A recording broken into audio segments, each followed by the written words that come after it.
और मेरी आपत्ति इसी बात को लेकर, पाकिस्तान में अगर आज पाकिस्तान के अखबार उठा के देखेंगे, पाकिस्तान का टेलीविजन चैनल उठा के देखेंगे, वहां इस वक्त जश्न मनाया जा रहा है। देखेंगे तो ऐसा लगता है जैसे कि वो पाकिस्तान की वकालत कर रहे हैं, हमारी वकालत नहीं कर रहे। जब आपने सोचा हमें पाकिस्तान पर मिसाइल दागना है, एयरफोर्स को मोबिलाइज करना है, चलिए मैं आपकी भाषा में कहता हूं, युद्ध नहीं था, मिसाइल दागना है, एयरफोर्स को मोबिलाइज करना है, ड्रोन फेंकना है, उनका जो उनकी तरफ से जो आ रहे थे ड्रोन उसको न्यूट्रलाइज करना है, तो उसका मकसद क्या था? अस्सलामुअलैकुम नाज़रीन, जैसा कि आपने हाईलाइट में देखा, मज़ीद वीडियो कुछ सेकंड के बाद आपके साथ शेयर करते हैं। भारत में मोदी की इमेज बहुत ज़्यादा ख़राब हो चुकी है। जहां पर पाकिस्तान में जीत का जश्न मनाया गया, वहीं पर भारतीय हार को बर्दाश्त नहीं कर सके और मोदी पर गुस्सा है। तो चलिए आपको मज़ीद वीडियो की तरफ लेकर चलते हैं और सुनाते हैं कि भारतीय मीडिया क्या कुछ कह रहा है। लेकिन उससे पहले आप लोगों से गुजारिश है कि अगर आपने हमाद रिएक्ट चैनल को सब्सक्राइब नहीं किया तो चैनल को लाजमी सब्सक्राइब कर लें, बेल आइकन को दबा दें ताकि आने वाली तमाम वीडियोज़ आप तक बआसानी पहुँच सकें। कमेंट सेक्शन में अपनी कीमती राय का इजहार भी लाजमी किया करें। वीडियो अच्छी लगे तो लाइक करना मत भूलें। और मेरी आपत्ति इसी बात को लेकर, पाकिस्तान में अगर आज पाकिस्तान के अखबार उठा के देखेंगे, पाकिस्तान का टेलीविजन चैनल उठा के देखेंगे, वहां इस वक्त जश्न मनाया जा रहा। हमारे हिंदुस्तान के अंदर अभी भी लोगों के अंदर विषाद है, लोग खुश नहीं है, लोग आहत हैं अंदर से कि जो हम जिस पाकिस्तान को हम सबक सिखा सकते तो हम सबक नहीं सिखा पाए।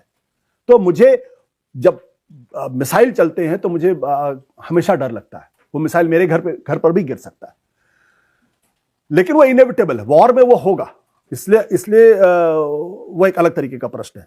भारत की विदेश नीति का जो प्रश्न है, मेरा साफ तौर पे मानना यह है कि दो चार इंसिडेंट को अगर आप छोड़ दीजिए, it's a failed foreign policy. Failed foreign policy क्यों है? आज की तारीख में अगर आप सिर्फ दो उदाहरण लीजिए, दुनिया के दो बड़े सुपर पावर हैं, अमेरिका इतने बड़े संकट में आपकी ऐसी तैसी कर रहा, डोनाल्ड ट्रंप लगातार ऐसी तैसी कर रहे हैं। उनको अगर भारत के सम्मान का अगर ख्याल होता तो जिस भाषा का इस्तेमाल कर रहे हैं कि हमने दोनों से कहा तिजारत कर लो, नहीं तिजारत करोगे तो, ये कोई भाषा है? ये भारत जैसे सिविलाइजेशनल कंट्री का अपमान है कि हम तिजारत करने के लिए हम रुकेंगे। अमेरिका ने कहा कि तुम्हारे साथ तिजारत नहीं करेंगे, बंद कर देंगे, तो भारत डर गया। ये प्रसिद्ध चाइना आपकी गलवान घाटी में आके बैठा हुआ, सबको मालूम है, भारत सरकार डिनाई करती है। चीन ने इस वॉर में खुलेआम पाकिस्तान की मदद की है। जिस तरीके से उसने अपना अवाक सिस्टम दिया, जिस तरीके से उसने वहां PL-15 दिया, जिस तरीके से उसने पूरा एक डोमिनेंट नेटवर्क तैयार किया जो AI और सेंसर पर और मशीन पे चलता है, दुनिया में युद्ध के तर्क बदल चुके हैं आज की तारीख में। आप तो छोड़ दीजिए, मालदीव कितनी आबादी है? 50,000 की आबादी है। उसने हमारे सैनिकों को बाहर निकाला दिया, कहा कि यहां पे कोई भी सिविलियन नहीं दिखाई पड़ेगा, भागो यहां से। पाकिस्तान से आपके झगड़े वैसे ही, नेपाल में चीन आके बैठा हुआ है, श्रीलंका के अंदर चीन आके बैठा हुआ, बगल का बांग्लादेश आपके हाथ से निकल गया जो आपका दोस्त हुआ करता था। कौन सी विदेश नीति? और आप यूरोपियन कंट्रीज को तो ऑन रिकॉर्ड हमारे विदेश मंत्री ने कहा है कि we don't need teachers, we need partners. इसका मतलब आप वहां से भी, आपके साथ कौन है? रशिया। आपके अपने लोग जिनको कोई समझ नहीं है, जो इडियट हैं, वो ईरान की विदेश मंत्री को क्या कह रहे हैं? ईरान आपका ट्रेडिशनल दोस्त है, आज से नहीं, सैकड़ों सालों से। जब इस देश के अंदर मुगल एम्पायर था, उस वक्त भी हमारे लाइव कॉन्टैक्ट्स ईरान के साथ थे। आप अपने दोस्त ईरान को नाराज कर रहे हैं, उनके फॉरेन मिनिस्टर को आप किन भाषा का इस्तेमाल कर रहे हैं, और ऐसे लोग कह रहे हैं जिनको प्रधानमंत्री जी फॉलो करते हैं। तो हमको जिंगोइज्म, ये जो अचानक खड़े हो गए, जिनको विदेश नीति की समझ नहीं है ना, मसले पर एक सवाल का जवाब जो भारत सरकार के पास बिल्कुल नहीं है कि आखिर सीजफायर क्यों और कैसे किया गया। अचानक आप 3:30 बजे, सरकार का तर्क है कि 3:30 बजे पाकिस्तान के DGMO का फोन आता है, हमारे DGMO से बात होती है और 5 बजे हम डिक्लेयर कर देते हैं कि चलिए अब सीजफायर हमारे बीच में हो गया। सवाल इस बात को लेकर है कि इतनी बड़ी लड़ाई वहां चल रही थी और सिर्फ एक DGMO के फोन करने के मात्र से, उनके कहने से कि हम अब युद्ध खत्म करते हैं, हम युद्ध खत्म कर देंगे, मतलब ये बात किसी गले नहीं समझ में आती है। पाकिस्तान के राष्ट्रपति का फोन आता, पाकिस्तान के प्रधानमंत्री का फोन आता, पाकिस्तान के आर्मी चीफ का फोन आता, तब तो बात समझ में आती। सब टेक्स्ट है वो ये है कि जिस तरीके से अमेरिका के राष्ट्रपति डोनाल्ड ट्रंप, उनके विदेश मंत्री मार्को रूबियो जो बातें बार बार कह रहे हैं वो दरअसल भारत की सॉवरेंटी, भारत की संप्रभुता का अपमान है। एक तरीके से वो अंडरमाइन हो रही भारत की संप्रभुता। और एक बार नहीं, अब तो 4 बार हो चुका है। 2 बार उन्होंने अपने सोशल मीडिया पोस्ट पे किया है, 1 बार उन्होंने प्रेस कॉन्फ्रेंस में बोला है, और अब सऊदी अरेबिया में आके बोला है। तो उससे 4 नुकसान भारत को हो रहा है। एक, वो कश्मीर का अंतर्राष्ट्रीयकरण की बात कर रहे हैं। दूसरा, भारत और पाकिस्तान का इक्विवेलेंस कर रहे हैं, यानी दोनों को बराबर रखना। वो कह रहे हैं भारत और पाकिस्तान दोनों महान देश हैं।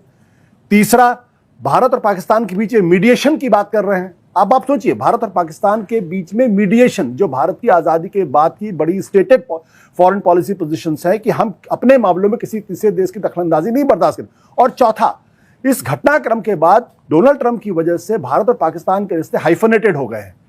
यानी 4 नुकसान हो रहा। और अगर आप इस संदर्भ में अगर आप देखेंगे तो ऐसा लगता है जैसे कि वो पाकिस्तान की वकालत कर रहे हैं, हमारी वकालत नहीं कर रहे। तो भारत सरकार की तरफ से इसका स्पष्ट तौर पे जवाब देना चाहिए। और मेरा अपना साफ तौर पर मानना है कि भारतीय प्रधानमंत्री को, रक्षा मंत्री को या फिर विदेश मंत्री को इस पूरे मसले में बोलना चाहिए कि जो कुछ भी डोनाल्ड ट्रंप कर रहे हैं वो कहीं ना कहीं भारत का अपमान कर रहे हैं और उनकी बातों में सच्चाई नहीं है। उसके बजाय 3 दिन के बाद मीडिया, जो एमईए के स्पोक्स पर्सन है, विदेश मंत्रालय ने तो साफ कर ही दिया ना जी, उन्होंने क्या साफ किया? उन्होंने कहा कश्मीर पे हम भारत और पाकिस्तान के बीच में, उन्होंने ये तो नहीं कहा कि सीज फायर, भाई डोनाल्ड ट्रंप ये कह रहे हैं मैंने सीज फायर रुकवा दिया, ये उनका कहना है। विदेश मंत्रालय ने कहा कि उसमें ट्रेड की कोई बात नहीं हुई अमेरिका से बातचीत में। हाँ, तो क्या ये मान ले कि उन्होंने कहा कि भारत पाकिस्तान के बीच में जो मीडिएशन की बात डोनाल्ड ट्रंप कर रहे हैं वो सच्ची बात है? भाई अमेरिका का राष्ट्रपति है, कोई वो होनोलुलु का प्राइम मिनिस्टर तो है नहीं। वो अमेरिका का राष्ट्रपति है, दुनिया का सबसे पावरफुल देश है, और एक पूरी वो प्रेसिडेंट है जो पूरी दुनिया की जियोपॉलिटिक्स को जिसने उलट पुलट दिया। वो कह रहा है, उसका जवाब हिंदुस्तान की कैबिनेट में से किसी बड़े नेता को देना चाहिए। और इसका एक बहुत, और ये मैं मानता हूं कि ये विदेश मंत्री एस जयशंकर की पर्सनल फेलियर है। वो क्यों नहीं इंश्योर कर पाए कि जो ट्रंप जो बातें कह रहे हैं वो बातें नहीं कही जानी चाहिए थी। आप उल्टे वो क्या कहते हैं? वो कहते हैं कि we don't need preachers, we need partners. अरे विदेश मंत्री इस तरीके की बातें थोड़ी करता है। विदेश मंत्री तो दुनिया में भारत के लिए गुडविल अर्न करता है, भारत के स्टैंड पॉइंट को लोगों को समझाता है और लोगों को कन्विंस करके अपने साथ लाने का काम करता है। उसका काम आर्गुमेंट जीतना नहीं होता, उसका काम लड़ाई लड़ना नहीं होता। लड़ाई लड़ने का काम रक्षा मंत्री का है, सेना का है, वो लड़ लेगी लड़ाइयां। विदेश मंत्री का काम है आप अपने एडवर्सरी के सामने मुस्कुराते हुए लोग सहमत हों। विदेश मंत्री का काम यह कि भारत की जो स्टेटेड फॉरेन पॉलिसी पोजीशंस हैं उसका कहीं उल्लंघन ना हो। और अगर अमेरिका के राष्ट्रपति को हम ये कम्युनिकेट करने में नाकाम है कि भारत अपने मामलों में किसी तीसरे देश की दखलंदाजी बर्दाश्त नहीं करता, और वो कह रहे हैं लगातार, तो इसका मतलब ये कि हमारा विदेश मंत्रालय फेल हुआ है डोनाल्ड के राष्ट्रपति को समझाने में, और उनके बोलने के बाद भी हम चुपचाप बैठे हुए हैं। ये तो और आपत्तिजनक बात है। और ये पहली बार नहीं हो रहा। देखिए, पहली बार जब हमारे लोगों को जब हथकड़ी बड़ी लगाकर भारत भेजा गया तो कोलंबिया, वेनेजुएला जैसे देशों ने उसका प्रतिकार किया। उसके बाद जब टैरिफ वॉर की बात आई, जब उन्होंने टैरिफ लगाया, तब भी तमाम छोटे छोटे देशों ने उसका प्रतिकार किया, भारत चुप रहा। और अब 3री बार, तो एक पैटर्न इसमें मुझे दिखाई पड़ता है कि क्यों हम अमेरिका के सामने, ट्रंप के सामने बोलने से डरते हैं। क्यों नहीं उनके साथ? अगर कोलंबिया बोल सकता है, वेनेजुएला बोल सकता है, दूसरे देश बोल सकते हैं, चाइना बोल सकते हैं, तो हम क्यों नहीं बोल सकते? हम तो विश्वगुरु बनने का सपना देख रहे हैं, हम तो अपने को विश्वगुरु मानते हैं। यह विश्वगुरु की कार्यप्रणाली नहीं है। ब्रांड मोदी की छवि पर भी इसका कोई असर पड़ा है क्या? क्योंकि हमने देखा है कालांतर में बहुत सारे मुद्दों पर बहसें हुई हैं, बहुत सारे मुद्दों को विपक्ष ने उठाया है, लेकिन ब्रांड मोदी जो है वो ब्रांड मोदी है, उसके वजन में, उसकी लोकप्रियता में कोई कमी नहीं आती है। देखिए नीरज, युद्ध और युद्ध के समय जो भाषा का इस्तेमाल है वो बहुत इंपॉर्टेंट रोल प्ले करता है। अगर आप युद्धोन्माद को यहां पहुंचा देंगे और आपकी अगर टारगेट अचीवमेंट यहां होगा, तो ये जो गैप है ये आपका लोकप्रिय बनाएगा।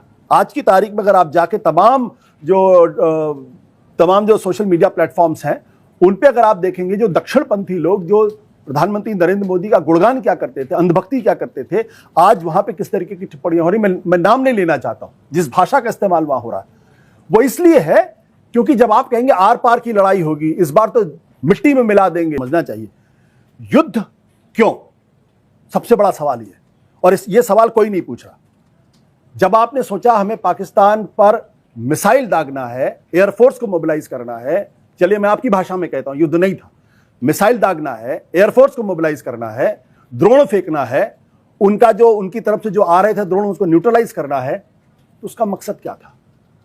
एकमात्र मकसद था ना पाकिस्तान को सबक सिखाना। दूसरा मकसद था कि भारत में फिर कभी आतंकवादी हमले ना हो। यही तो दो मकसद थे, तभी तो आप कर रहे थे। लेकिन वो जो मिलिट्री वहां ऑपरेशन कर रही है वो बिना पाकिस्तान के लोगों की सहमति के कर रही है।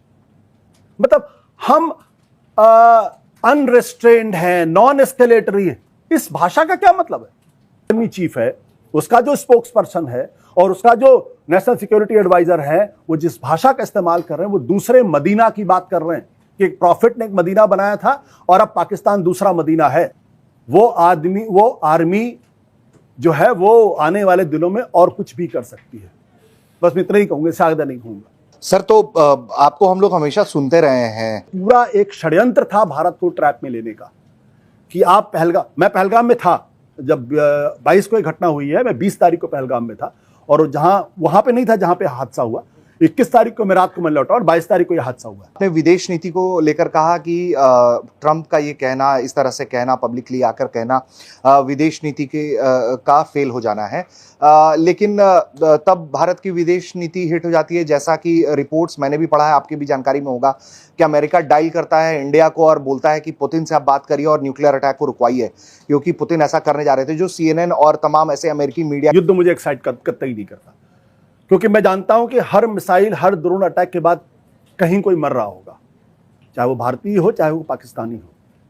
और मेरी आपत्ति इसी बात को लेकर, पाकिस्तान में अगर आज पाकिस्तान के अखबार उठा के देखेंगे, पाकिस्तान का टेलीविजन चैनल उठा के देखेंगे, वहां इस वक्त जश्न मनाया जा रहा।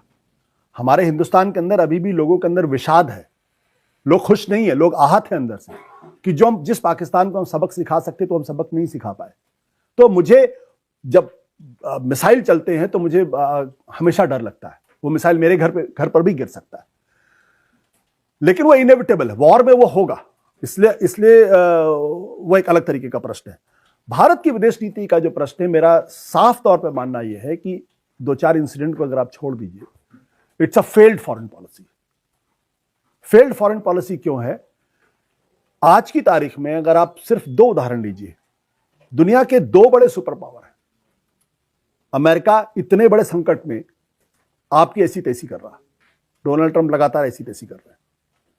उनको अगर भारत के सम्मान का अगर ख्याल होता तो जिस भाषा का इस्तेमाल कर रहे हैं कि हमने दोनों से कहा तिजारत कर लो, नहीं तिजारत करोगे तो ये कोई भाषा है?